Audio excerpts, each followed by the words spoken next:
Good day, pre-algebra. We are going over PO28 today, our introduction to slope. And basically, what we're looking to do is plot the points on each corner plane and then find the slope of the line.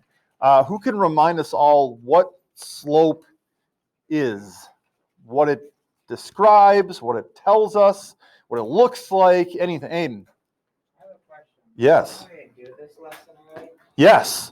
We're going to correct it. But I'm since it's been since last Thursday since we talked about it, I'm kind of trying to bring it all back together. Yes. How a line moves across the coordinate. Right. What a slope essentially does is it tells us how a line moves across the coordinate plane. Okay. So down at the bottom here, we did these three brain buster questions here, where you said what is a good slope for a water slide, what is a good slope for a wheelchair ramp or a staircase. I want you to get to the point where when you hear a slope, you already have an idea of what the line's going to look like, what direction it's headed, how steep it is, okay? We want to be able to understand kind of the meaning of slope. So this first one, negative 4, 2, and what we did to get what we didn't do, okay? We connected the line, and then we looked at that change in y over change in x, right? How far did we move up the y axis compared to how far we moved over on the x-axis? And so that gave us a rise or a change of y of 3, a change of x of 1, and so we got the slope 3 over 1.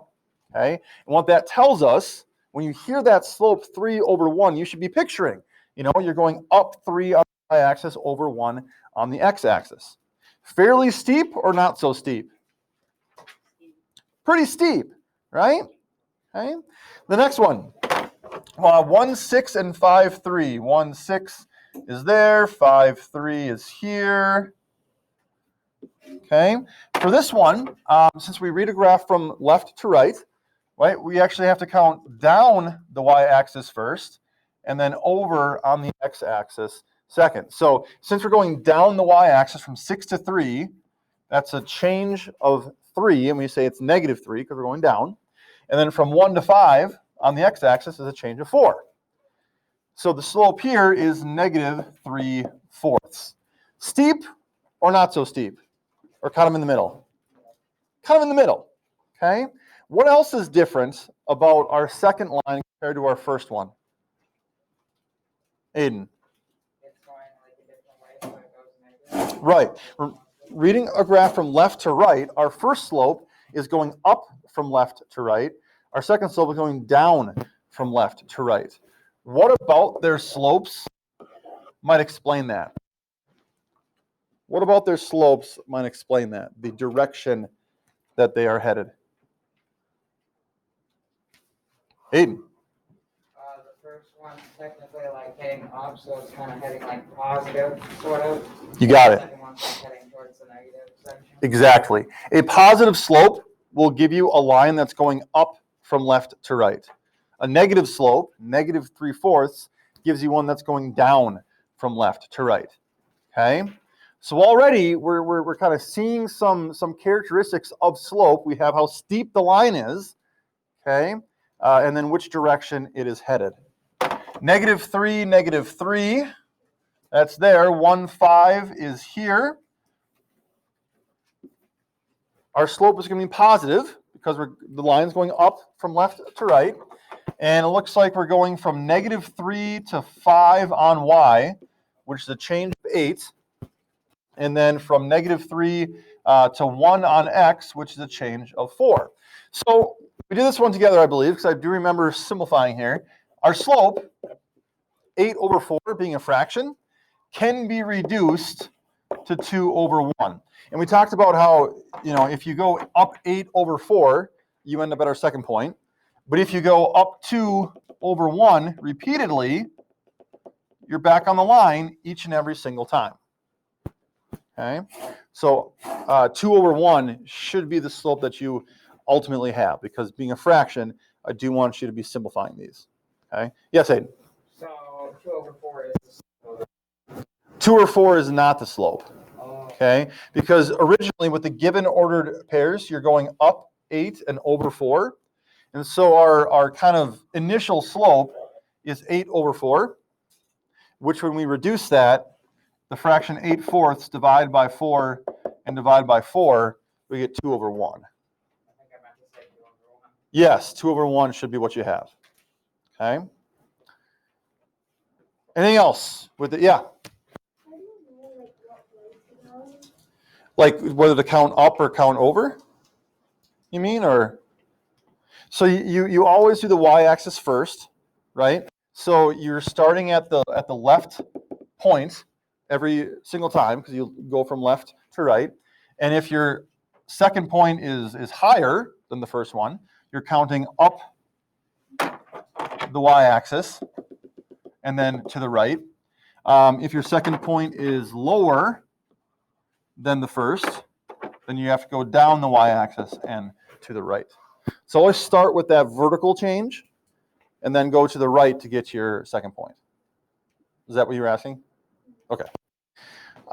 Second row, 1, -3. So we got our point there. And 2, 2. Okay.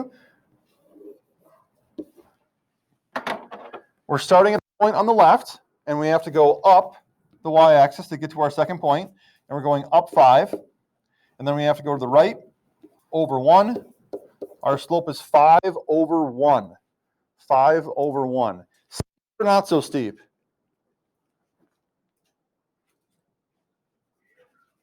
Sasha, pretty steep, okay? We have 3 lines here that are fairly steep, our 3 over 1, our 2 over 1, and our 5 over 1. And one that we said was kind of in the middle, -3/4 there. We'll come back to what makes a line steep in just a little bit. But again, this positive slope, we see it's going up from left to right here. -5, 4, it's going to be there. 4, 3 is going to be there. I remember doing this one in class also. Starting at the point on the left, we're going down the y-axis, only 1. It's a -1 because we're going down. And then from -5 on x all the way over to +4, that's a change of 9. So our slope is -1/9. Steep, not steep, or in the middle?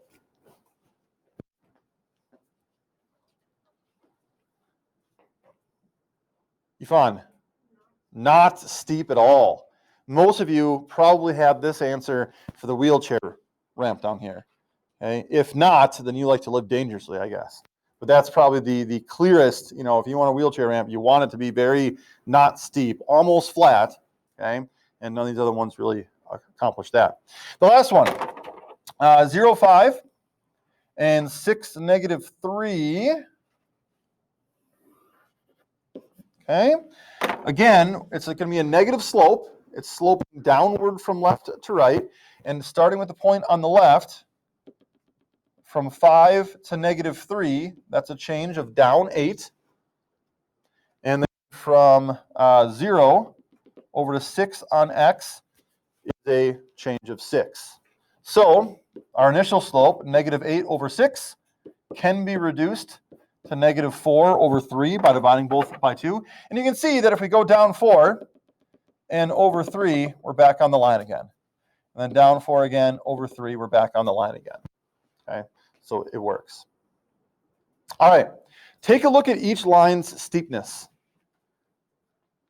Okay, take a look at the one that is very much steep, and look at kind of our 2 steep ones here. What are you noticing about steepness? What about a slope tells you if the line's going to be steep or not? Aiden? The x-axis? What about the x-axis? I mean, like the number that goes like across, not the y that goes down. Well, there's a relationship there, right? The ones that are very steep, look at the difference between our rise, our y-axis change, our vertical change, compared to our horizontal change. Up 3 is a pretty big jump, only going over 1. Up 5 is even a bigger jump, and we're only going over 1. on the x-axis. That's why 5/1 is actually steeper than 3/1. Whereas one that's not so steep at all, that -1/9, we're only going down 1, so not much vertical change, but then we're going really far across, right? So the relationship between that vertical and horizontal change, if the vertical change is greater than the horizontal, you're going to be looking at a fairly steep line. If the horizontal change is greater than the vertical, it's not going to be very steep at all. If they're close, here we had 3/4, they're pretty close together. We said this one was kind of in the middle, right? -4/3 here. Another one that's pretty close. Down 4/3, that's, not very steep either. Steep-ish, but definitely not as steep as our 3/1 or 5/1. Okay? You are designing a water slide. Which slope above would be best? What'd you choose? Aiden? The first one. 3/1? Solid. What did someone else choose? Yeah. 2/1? Another good one. Yeah. Which one? The 4/3? Okay. That'd be a fairly decent water slide too. Anyone choose the -1/9 here? Like to let's relax. Slow and steady down that water slide. Okay. Anyone choose the 5/1? Yeah, boy. Very good. You are designing a wheelchair ramp. Which slope above would be best? Like I said, hopefully you all picked -1/9 because that is clearly the best option for a wheelchair ramp. So there you go. And then designing a staircase. Which slope above would be best for a staircase? What'd you pick?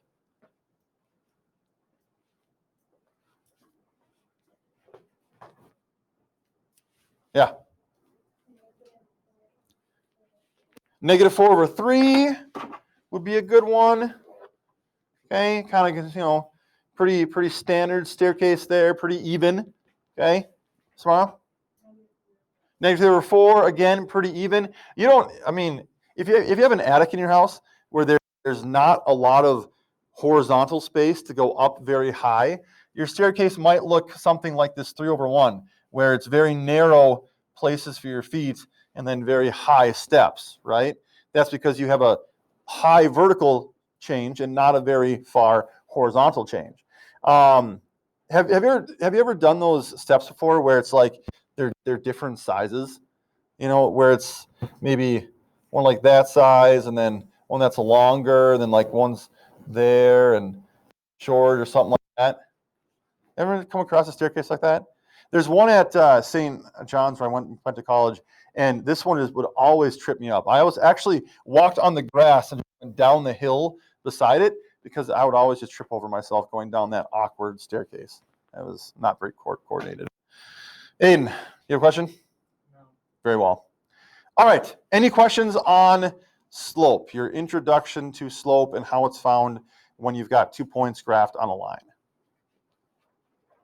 Because PO29 is a little bit of a step up. Because if I ask you for the slope of a line, how many of you have a coordinate plane that you keep in your pocket where you could just plot the points and then tell me what the slope is by counting? You do? I like you. Anybody else? Most of us probably not, right? So what PO29 is it talks about how to find the slope of a line when you're only given 2 ordered pairs. Okay? Only given 2 ordered pairs. Now you see that I did provide coordinate planes here for you, right? Because we're going to kind of gradually move toward this. Okay? But we're going to start by defining slope a second time. And today we're going to define slope as, and maybe we defined this the other day too, I don't recall, but change in y over change in x. Change in y over change in x.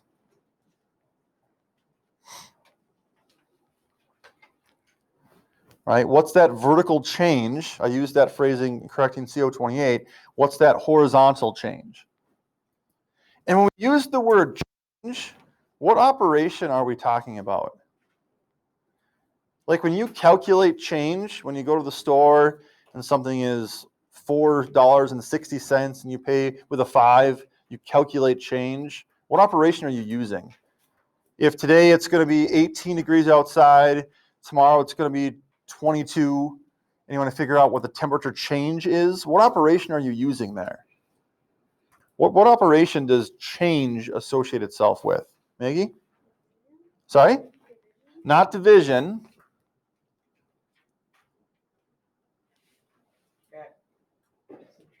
Subtraction. You know, if something's $4.60 and you pay with a 5, calculate change, you're going to subtract 4.60 from 5.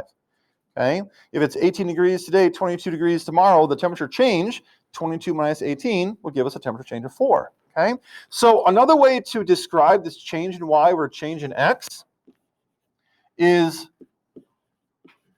the difference, which is again subtraction, right? The difference of our y values, that gives us that vertical change,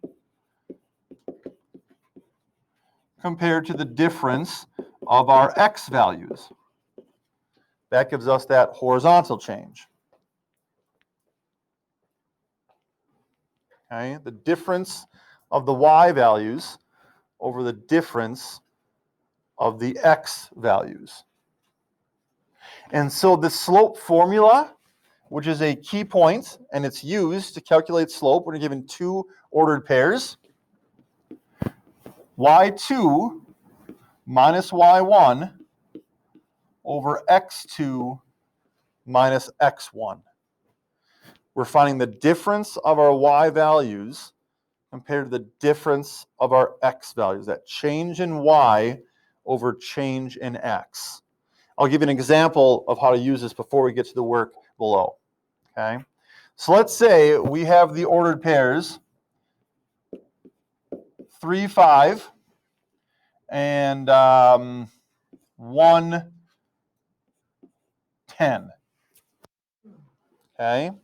And on the slope of the line that passes through the points 3, 5, and 1, 10. You could plot them, right? And count, just like we did yesterday in PO29. But for all of us who aren't like Aiden, who carries a coordinate plane in his pocket just for this type of situation, we have the slope formula instead. Okay? And how we apply it is, those ordered pairs each have an x and a y value, right? Our first ordered pair, 3, 5, we can label this x1 and y1.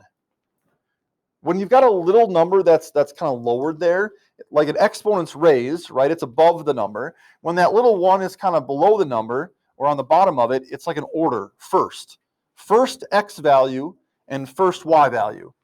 And then here we've got our second x value and our second y value.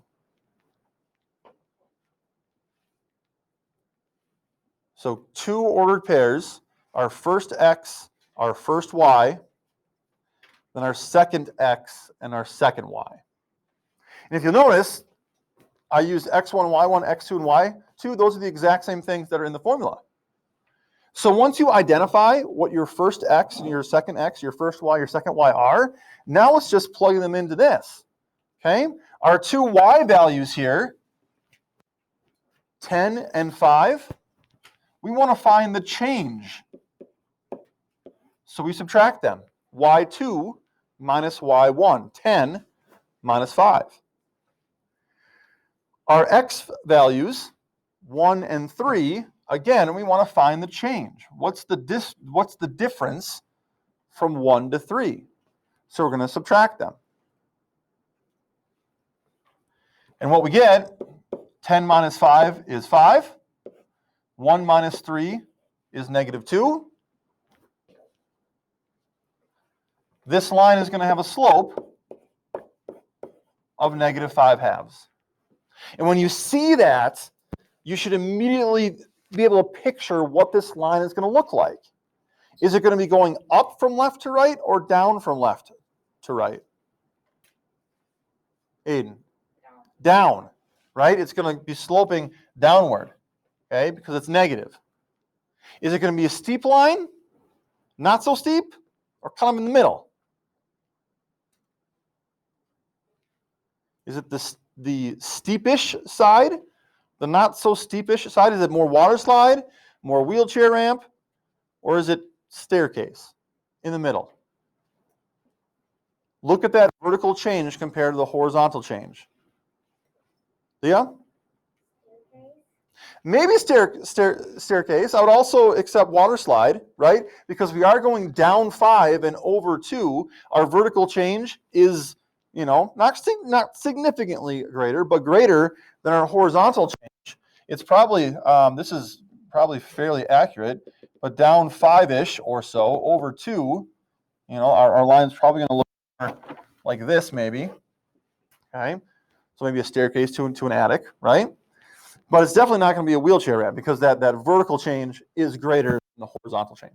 Aiden. I have a question. Yeah. So, would it matter if would it matter if you switched like x2 and y2 with like x1 and y1? Like, would it matter? So if you subtracted the other way? Yeah. Yeah, no. Ian's asking, would it make a difference? We took 10 minus 5. What if you took 5 minus 10? And then we took 1 minus 3. What if you took 3 minus 1? 5 minus 10 is negative 5. 3 minus 1 is positive 2. Same negative 5 halves that we got over there. Okay? So no, it would not make a difference. All right.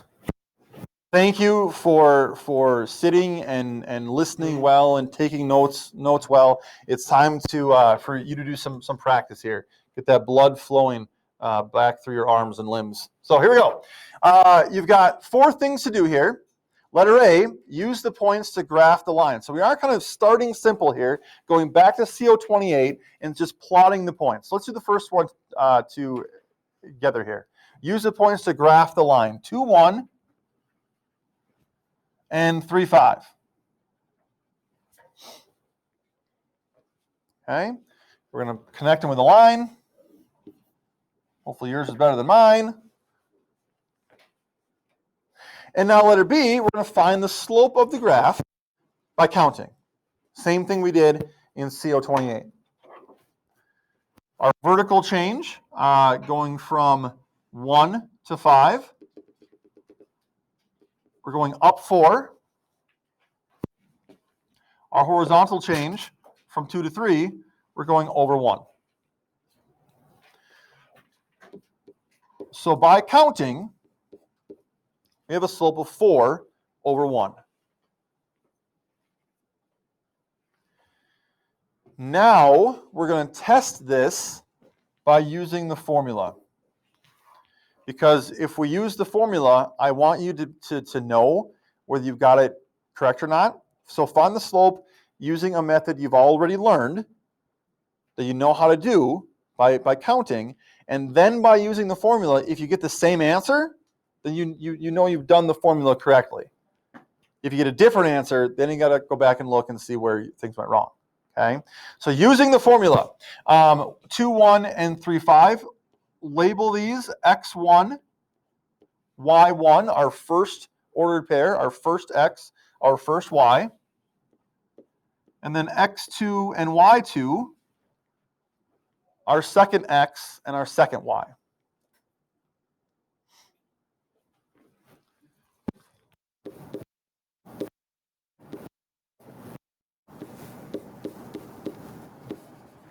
And using our formula of y2 minus y1, we're going to subtract the values that we have labeled y2 and y1. 5 minus 1. And then x2 minus x1 from that change in x, 3 minus 2. 5 minus 1 is 4. 3 minus 2 is 1. We did it. Okay? We got the same solution here. And hopefully this formula makes sense why we can do it, because we're essentially doing the same thing that we did on the coordinate plane. We're counting that vertical change from 1 to 5. From 1 to 5 is a distance of 4. But since we don't have a coordinate plane to count when we're using just the formula, we can find that same 4, that same change of 4 by subtracting our 2 y values. Okay, and then letter D, check your answers. We've done that. We see that they match. Okay, instead of going any further. Questions so far? Okay, let's look at the second one. 0, 4, and 3, 5. Start by plotting those points. Okay, 0, 4, 3, 5, connect with the line. We see it's not very steep. Okay, and counting, the why it's not very steep is because that vertical change, which is only a change of 1, is less than that horizontal change, which is a change of 3. We are going farther across than we are going up. And so it's not going to be a very steep line. By counting, which is what you need to do in letter B, we have a slope of 1 over 3, 1/3. Now we're going to test that by using the formula. So again, I'm going to go back up here and label these, which I highly recommend you do until you really get a good handle on the formula. First X, first Y, second X, second Y. I'll write the formula down here as well. Oh, my board's going to restart. Hold on here. We're back. Okay. Whew. Always makes me nervous. So y2 minus y1, well, we labeled y2 and y1 up top. We're going to subtract those. So 5 minus 4. And then x2 minus x1, subtract our x values to find that change. 3 minus 0. Lo and behold, we get the same 1/3 that we got by counting. And that's letter D, just making sure your answers match. Okay? Because going forward, most notably on your test, you're not going to have these coordinate planes drawn for you, right? They're not going to be here. You'll just have the ordered pairs. So on the test and then going forward, you will need to use this formula to calculate slope. Okay? So by giving an opportunity to test it against the counting, make sure you're doing it correctly, it's going to be valuable. The next one, get some negative values here. That changes things a little bit. All right? -2, 3. Go ahead and plot that point. And 4, -5, way down here. -2, 3, and 4, -5. Connect those with a line. Okay. And now letter B, counting, we see that we're going down the y-axis from +3 down to -5. What changes that from +3 to -5? Think of a number line, think of a thermometer going from 3 degrees down to -5. What changes that?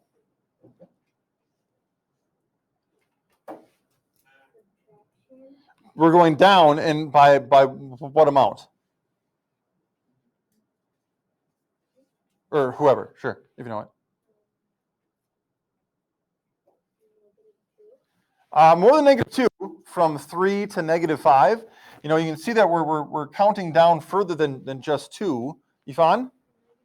-8. We're going down 8 from +3 to -5 is a change of 8. We're going down 8, so it's negative. And on the x-axis, from -2 to +4, what does that change? What's that counting over? What do we get? -2 to +4.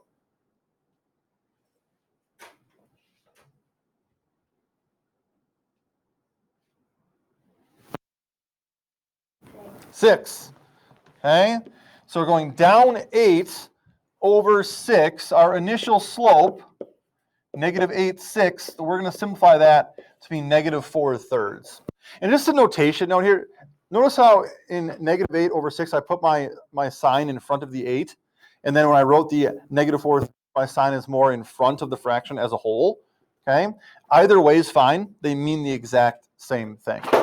Okay? It's still a slope of -4/3. So don't get thrown off if the sign is in the numerator or the sign is in the denominator. It's out in front, in the middle. All three of those are the exact same thing.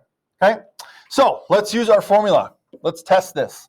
We have x1, y1, first x, first y, second x, second y. And so we'll be subtracting, I'll write the formula again here, y2 minus y1 over x2 minus x1. Subtracting the values that we've identified as y2 and y1, that gives us negative 5 minus 3. So that 5 being negative in the ordered pair, that sign needs to come down with it. Can't be ignored. We are going from negative 5. We're starting there and we're subtracting 3. In our x, hold on, I'm getting a phone call here. Maybe it's my agent video here. All right, back into it. So we were just talking about how that negative sign that's part of the ordered pair does need to come down into the formula. So negative 5 minus 3. And then our x values, x2 minus x1, here's where it gets tricky. So if you've zoned out, come back into me now, okay? We start with that x value of 4, and we're subtracting a negative value from our ordered pair. That x1 value is a negative 2. There's a subtraction sign in the formula already.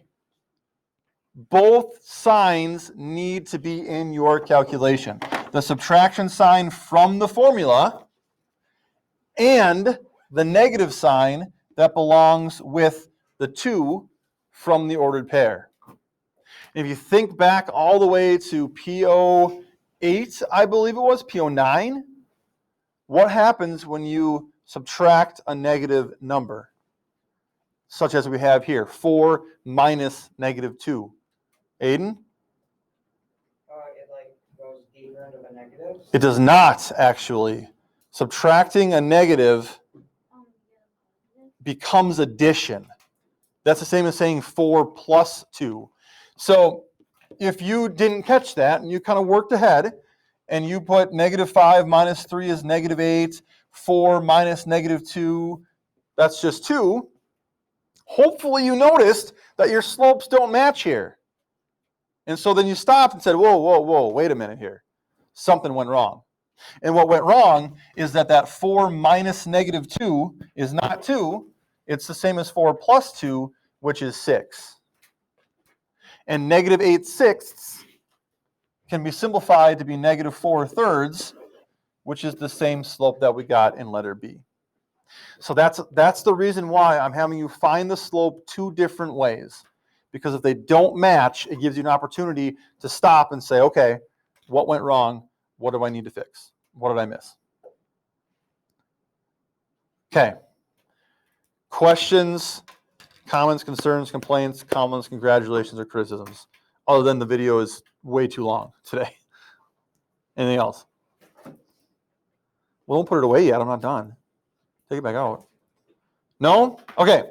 Your assignment for tomorrow is to practice what we've done.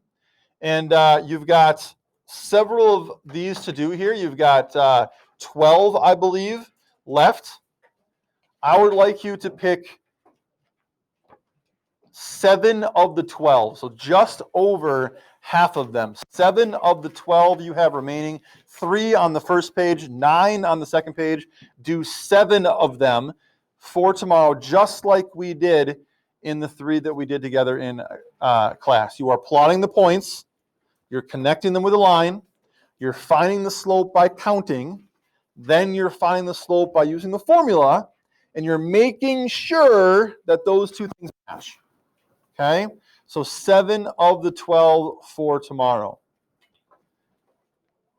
This is the last objective of the unit. So we will go over this tomorrow.